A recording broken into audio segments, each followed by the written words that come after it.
with a $1,899 or 2,949 Australian dollars, about £1,239, price tag for the configuration above. The Surface Book asks for a pretty penny that's typically reserved for high-end gaming notebooks.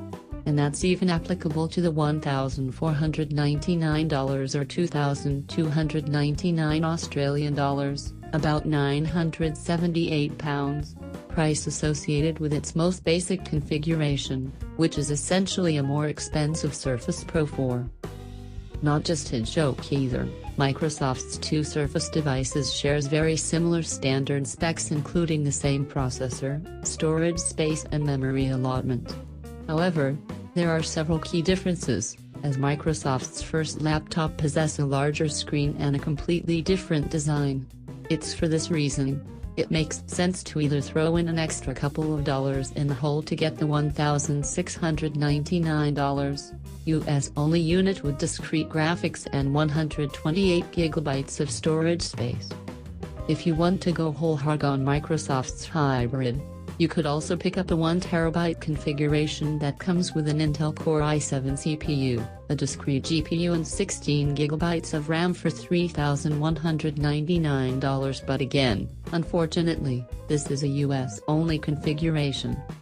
The well-equipped, Skylake-powered Dell XPS 13 can be had for $1,649, £1,149, $2,499. While it does not come with a discrete graphics chip, the XPS 13 has a leg up on the Surface Book with a 3200 by 1800 resolution display and a 2.5 GHz Intel Core i7 6500U processor. The 15-inch MacBook Pro is by far the most expensive machine, bringing up for $2,499, £1,999, $3,799 Australian dollars. However, for this kingly sum, it comes with double the RAM and SSD storage space, an AMD Radeon R9 M370X GPU, and it's the only one with a quad-core processor.